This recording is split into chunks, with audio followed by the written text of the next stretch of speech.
திருட்டு பட்டம் கட்டி அவனை ஒரு வழி பண்ணி சாவடிச்சு முடிச்சிட்டீங்க இன்னைக்கு எல்லாத்தையும்.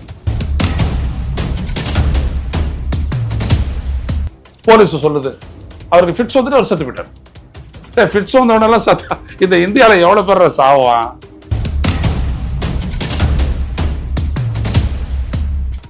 அங்க மானாமதுரை எஸ்பி என்ன பண்றாரு, அவர் கொஞ்சம் ஆள் அனுப்புறாரு சிறப்பு காவல் படையில இருந்துட்டு. அவங்களும் சுத்தி நின்று அடிக்கிறாங்க. தாங்குவான ஒரு பையன்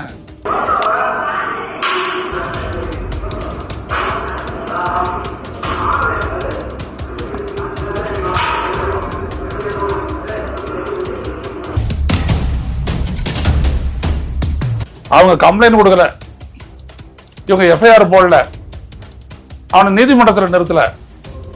ஆனா அவனை எடுத்துட்டு போயிட்டு இந்த மாதிரி சித்திரவதை பண்ணி ஒருத்தருடைய வாழ்க்கையை முடிச்சிட்டாங்க.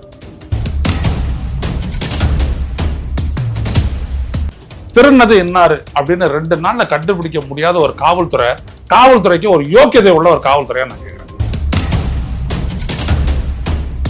உடனே இதுல ஈடுபட்ட 6 காவலர்கள் வந்துட்டு சஸ்பென்ஷன். அதாவது முதல கண்ணீர்ன்றீங்கன்னா முதல்ல ஒண்ணும் கண்ணீர் வடிக்காது. நம்ம அரசியல்வாதிங்க ஆட்சியாளர்கள் வடிக்கிறது தான் அந்த முதல கண்ணீர் அப்படின்னு.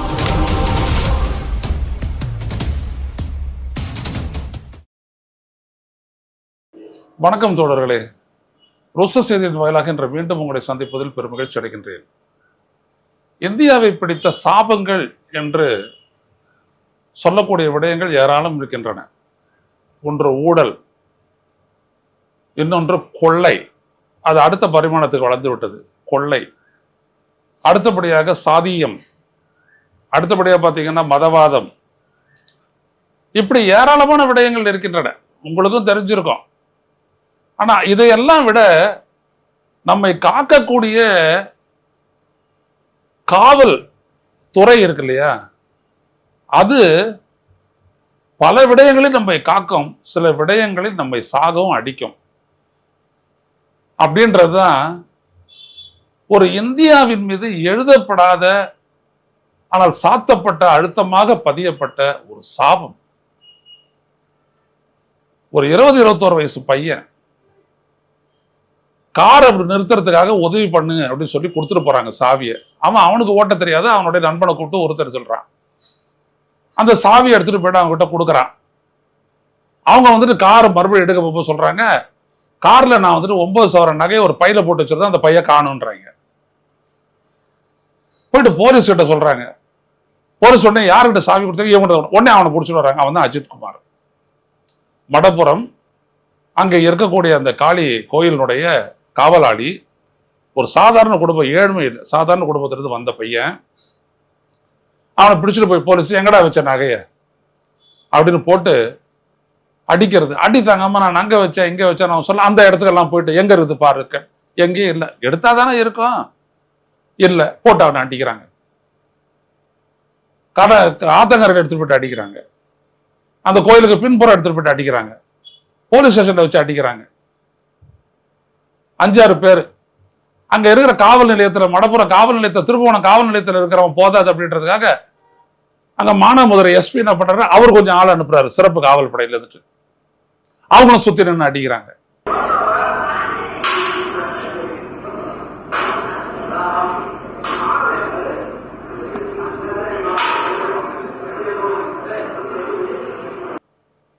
தாங்குவான ஒரு பையன், தாங்க முடியாத கேள்வி கேட்கறாங்க, பேச முடியல, தண்ணின்றான். அப்ப இன்னைக்கு வந்துட்டு அந்த இடத்த பார்த்த ஒருத்தர் சொல்றாரு, அவ தண்ணின்னு அவன் கேட்கும் போது மிளகா பொடி இல்ல, வரை மிளகா பொடி, மிளகாத்தூள், அது தூக்கி அவன் வாயில கொட்டுறாங்க. இன்னும் தாகம். அப்போ தண்ணியை கொடுத்துக்கிட்டே இருக்கிறாங்க, குடிச்சுக்கிட்டே இருக்கிறான். ஃபிட்ஸ் வந்துடுது. அவ்வளவுதான், துடிக்கிறான்.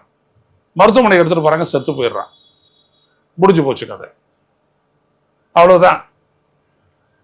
அவங்க கம்ப்ளைண்ட் கொடுக்கல, இவங்க எஃப்ஐஆர் போடல, அவனை நீதிமன்றத்தில் நிறுத்தல. ஆனா அவனை எடுத்துட்டு போயிட்டு இந்த மாதிரி சித்திரவதை பண்ணி ஒருத்தருடைய வாழ்க்கையை முடிச்சிட்டாங்க. அவனை அடிச்சா போறாதுன்னு அவனுடைய தம்பி அவனையும் கொண்டாந்து அவன் முன்னாடி அடிச்சு அவன் படுற உதவி பட்டு இவன் உண்மை. ரொம்ப சிம்பிள். 9 சவரன் நகை திருடப்பட்டிருக்குது.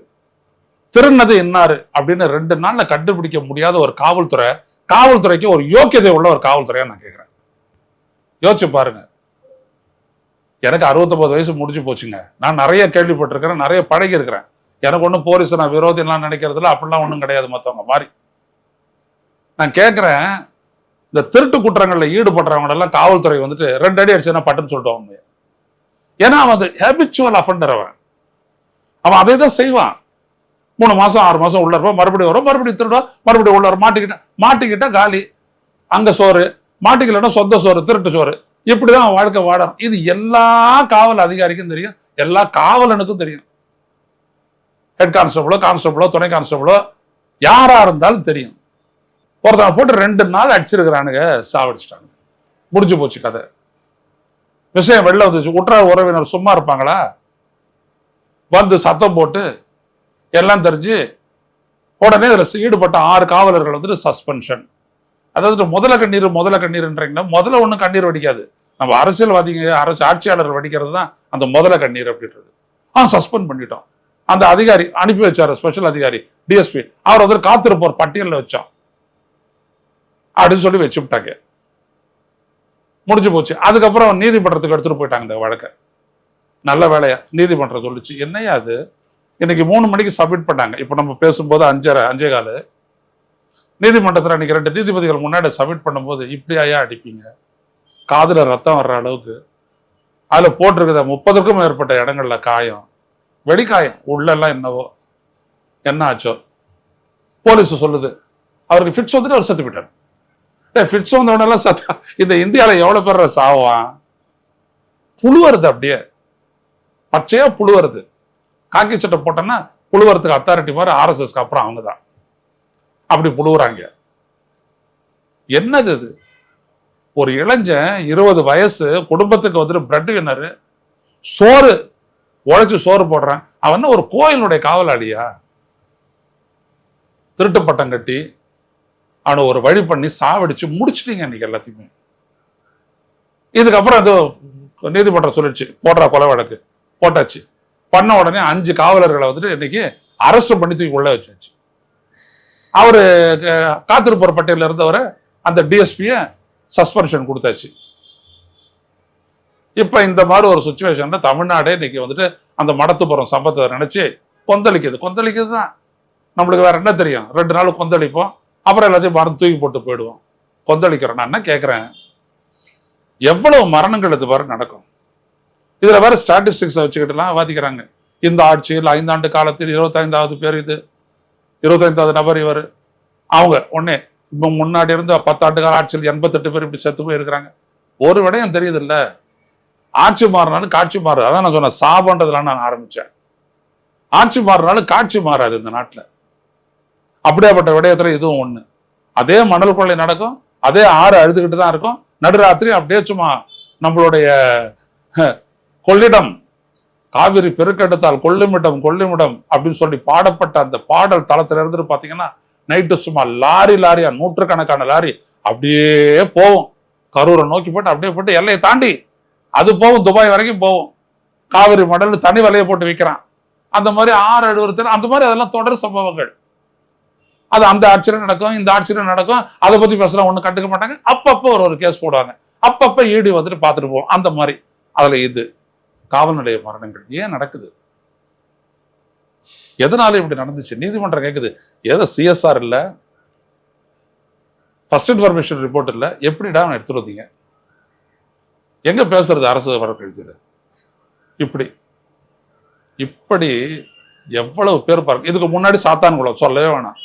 அப்பனையும் மாவனையும் தலைக்கீழ தொங்க விட்டு ஆசன வாயில வந்துட்டு பைப்பை விட்டு அவங்களை ஒரு வழி பண்ணி கொன்னு தூக்கி வெளில போட்டாங்க, விடல. அது தொடர்பா ஒரு அதிகாரியை போட்டு விசாரிக்க போகும்போது அதுக்கு முன்னாடி போயிட்டு ஒரு இன்ஸ்பெக்டர் சொல்றாரு, அங்க இருந்த ஒரு காவலரா இருந்த ஒரு பெண்ணை பார்த்து, டிபார்ட்மெண்ட்டுக்கு எதிராக பேசிட்டா இருந்துட முடியும்னு நினைக்காத, வாழ்ந்துட முடியும்னு நினைக்காத. இதுவும் பத்திரிகையில எல்லாம் வருது. எப்படி மிரட்டுறாங்க பாருங்க. இப்ப இந்த வழக்கை வந்துட்டு காவல்துறை அல்ல, தமிழக காவல்துறையினுடைய சிபிசிஐடி விசாரிக்கும்னு சொல்லிட்டு தமிழக அரசு சொல்லிடுச்சு. அது அடுத்தது. நான் என்ன கேட்கிறேன்னா, எப்படி இது சரியா வரும்? இது சரி கிடையாது. இது வேற வழி என்ன? 2 தான். வழக்க சிபிஐ விசாரிக்கணும், நீதிமன்றத்தினுடைய மேற்பார்வையில சிபிஐ விசாரிக்க கொடுத்துடணும். தமிழக அரசு, தமிழக முதலமைச்சர் அவர்களே இதை கொடுத்துருங்க, சிபிஐ விசாரிக்கட்டும். எப்படி பொள்ளாச்சி வழக்கை வந்துட்டு காவல்துறை விசாரிக்க கூடாது அப்படின்னு சொன்னோமோ, இங்க அதே மாதிரி சிபிஐ சொன்னோமோ அதே மாதிரி சிபிஐ கிட்ட கொடுத்துருங்க. ரெண்டாவது ஃபாஸ்ட் ட்ராக் கோர்ட்டோட தான் பண்ணுங்க. அதாவது விரைவு நீதிமன்றம் பண்ணி 6 மாசத்துக்குள்ள இந்த கொடூரத்தை செய்தவர்களை தண்டிச்சு தூக்கி உள்ள போடுங்க. அப்பதான் காவல்துறை நடக்காது. இப்படி இழுக்கிறது, இழுத்து அடிக்கிறது. ஒருத்தர் பல்ல புடுங்கினார் பல்பீர் சிங் அப்படின்ட்டு, பல்ல புடுங்கி அந்த வழியில அவங்க வந்து உண்மையை சொல்லிடுவாங்களாம். உண்மையை கூட உனக்கு சரியான இன்வெஸ்டிகேஷன் மூலம் எடுக்க தெரியலன்னா ஏன் காவல் அதிகாரியா இருக்கிற? உடனே அவருக்கு ஒரு சஸ்பென்ஷன், அவ்வளவுதான். உடனே அந்த சஸ்பென்ஷன் அவர் மேல வழக்கு இருக்குது இல்ல, வழக்கு முடிவு வரட்டும் அப்படின்னு சொல்லிட்டு உள்துறை அமைச்சர் அதை ரிவோக் பண்ணிடுது. அவ்வளவுதான். ஏன்னா இவங்க இப்படி செஞ்சா அவங்க அப்படி செய்வாங்க, அவங்க அப்படி செஞ்சா இவங்க இப்படி செய்வாங்க. இதெல்லாம் வேற, அது இன்னொரு சாபக்கேடு. இப்படி அப்ப தமிழக அரசு இது மாதிரி சிபிஐ கிட்ட கொடுத்துருங்க, காவல்துறை விசாரிக்க கூடாது. எப்படி அந்த கள்ளக்குறிச்சி சாராய சாவு 67 பேருக்கு கொடுத்துருவோமோ அதே மாதிரி கொடுத்துருங்க. ஃபாஸ்ட் ட்ராக் கோர்ட், அப்ப நம்ம போலீஸ் அதுக்கு உதவட்டும். அதான் தேவை. இப்படிப்பட்ட கொடூர செயல்கள் எல்லாம் காவல்துறையின் மூலமா நடக்குது. அப்புறம் கொலைகாரனுக்கு மற்றவனுக்கு என்ன வித்தியாசம் இருக்குதுன்ற 9 சவரன் நகை கண்டுபிடிச்சு கொடு. ஆனா ஏன் அப்படியே போயிட்டு பாஞ்சு அவன் மேல? வேற ஒண்ணும் இல்லைங்க, இந்த நகை திருட்டு, பணம் திருட்டுன்னு பாருங்க. போலீஸ் சும்மா அப்படியே ருத்ர தாண்டவம் ஆடும். ஒரு கொள்ளை வழக்கு, ஹஸ்பண்ட் ஒய்ஃப் வயசானவங்க செத்து போயிட்டாங்க. பல சவரன்கள் எல்லாம் வெளிநாட்டில் இருக்குது பிள்ளைங்க, பல சவரன் நகைகள் எடுத்துக்கிட்டு ஒரு கார் எடுத்துக்கிட்டு தப்பிச்சு போயிட்டாருங்க. போலீஸ் கிட்ட கம்ப்ளைண்ட் வருது, எங்க இருக்கிறாங்க, ட்ராக் பண்ணு அப்படின்னு சொல்லிட்டாங்க. வண்டி எல்லாம் பிடிச்சாங்க. மத்தியானத்துக்குள்ள அது வந்துட்டு ஆந்திராவில் இருக்கக்கூடிய ஒரு டோல்கேட்டை கிராஸ் பண்ண இடத்துல கப்புன்னு பிடிச்சிட்டாங்க. ஏன்? காணா போடுறது நகை, பணம். அதுல அவங்களுக்கு ரொம்ப அதீத ஆர்வம் காட்டுவாங்க. ஏன்றதை புரிஞ்சுக்கங்க. நான் ரொம்ப விவரமா பேசக்கூடியவன் தான், விவரம் தெரிஞ்சவன் தான். அதுதான் இதையும் பண்ணியிருக்குது. என் வழக்கை போட்டுட்டு நிதானமா பண்ணியிருந்தா தெரியுமே உங்களுக்கு, காவலர்களாகிய உங்களுக்கு தெரியாதா? ஒரு ஹேபிச்சுவல் அஃபண்டரு ஒரு தட்டாலே எல்லாத்தையும் சொல்லிட்டு போயிடுவான். இங்க எடுத்தேன், இங்க மறைச்சு வச்சிருக்கிறேன், அது இல்லாட்டி அங்க எடுத்து போய்ட்டு அந்த ஆள்கிட்ட விற்றேன், இந்த மாரோடி கடையில வச்சேன், இந்த மாதிரி இவ்வளவு துட்டை வாங்கினேன், இந்த செலவு பண்ணது போக மிச்சம் இருக்குது, இந்த வாங்க நான் காட்டுறேன், ஆளை கட்டு போயிட்டே இருப்பான். அவன் சாவெல்லாம் மாட்டான். இது தெரியாத காவல்துறைக்கு? இது தெரியாத ஒரு காவல்துறையினுடைய டிஎஸ்பியா இருக்கிறவரு மானாமதுரை தெரியாத உங்களுக்கு எல்லாம்? ஆனா என்ன வன்மம் உங்களுக்கு? ஏதோ ஒண்ணு பண்ணி பிடிக்கிறோம், அவ்வளவுதானே. கடைசியில ஒரு உயிர். நீங்க என்ன பண்ணிட்டு இருக்க அந்த குடும்பத்துக்காக? 1 கோடி கொடு அப்படின்னு சொல்லிட்டு பேசுறாங்க. கொடுத்துட்டு அவனுடைய வாழ்க்கை என்ன ஆச்சு? Right to life, freedom to live என்ன ஆச்சு? அதெல்லாம் கான்ஸ்டிடியூஷன்ல இருக்கணும். அப்படியே வெறும் லெட்டர்ஸ், அவ்வளவுதானே. எவ்வளவு பெரிய அநியாயம் பாருங்க. இதெல்லாம் இந்த ஆட்சி, அந்த ஆட்சி, புடலங்க ஆட்சி, எல்லா ஆட்சியும் இது நடந்துகிட்டே தான் இருக்கும். மாத்தணும்னு ஆட்சி ஸ்டாலினை போட்டு அடிச்சாங்க எமர்ஜென்சி அப்ப. நாங்கெல்லாம் கண்டிச்சோம், பெரிய அளவில் கண்டிச்சோம், போராட்டம்லாம் நடத்தினோம். மெயின்டெனன்ஸ் ஆஃப் இன்டர்னல் செக்யூரிட்டி ஆக்ட்னு சொல்லி போட்டு தூக்கி உள்ள போட்டு அவங்களை அடிச்சாங்க. பின்னாடி 89 ஆட்சிக்கு வந்தார் கலைஞர், அவரே அது பண்ணல, கண்டுக்கல. அந்த சிறைத்துறை காவல் அதிகாரியா இருந்தவர், அவருடைய பேர் எனக்கு என்னைக்கும் நினைப்பு இருக்குது. அந்த காவல் அதிகாரிய ஒண்ணுமே பண்ணல. ஏன்? 2 காரணம். ஒண்ணு, நாளைக்கு நம்ம சொன்னாலும் எதிராளி அடிப்பான்ல அதே போலீஸ். இன்னொன்னு, நம்ம எதிர்கட்சியான இவன் நம்மளை அடிச்சிடக்கூடாது இப்படி. அதனால போலீஸ் எது செஞ்சாலும் கண்டுக்கிறது இல்லை. முறைப்படுத்த முடியாத விடயங்கள் ஒண்ணுமே இல்லை. எல்லா கைடன்ஸும் உச்ச நீதிமன்றம் கொடுத்திருக்குது, பல்வேறுபட்ட போலீஸ் கமிஷன்ஸும் கொடுத்திருக்குது. ஆனா கடைபிடிக்கப்படாது. எல்லா இடத்துலையும் கொல்றதற்கான ஒரு கருவியா காவல்துறை பயன்படுத்தப்படுவதுதான் இந்த நாட்டுடைய சாபக்கேடுன்னு நான் ஒத்துக்கிறாங்க பாருங்க. காக்கி சட்டை போட்டுட்டு இருக்கிறவன் என்னுடைய ஃபர்ஸ்ட் லைன் ஆஃப் டிஃபென்ஸ், என்னுடைய உரிமை, என் வாழ்க்கை, என் உயிர், என் சொத்து, என் நடமாட்டம், என் தொழில், எல்லாத்துக்கும் யாரா டிஃபென்ஸ்? யாரு காவல? போலீஸ். ஆனா அதுவே விசாரணைன்னு சொல்ற பேர்ல எனக்கு கொள்ளுது அப்படின்னா அப்புறம் என்ன பண்றது? பாட்டு பாடிட்டு இருக்கணுமா? என்ன கதை? அதெல்லாம் இதை முடிச்சு வைக்கணும். கட்டாயம் தண்டிக்கப்படணும். இங்கேயும் சரி, சாத்தான் குழம்பும் சரி, எதுவாக இருந்தாலும் சரி, தண்டிக்கப்பட்டு உள்ள தள்ளணும். குற்றவாளிகள்னு சொல்லிட்டு இவங்க உள்ள போகணும், வேலையை எடுக்கணும்.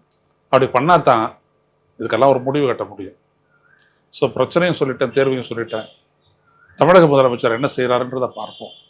மீண்டும் சந்திப்போம் தொடர்களே. நன்றி, வணக்கம்.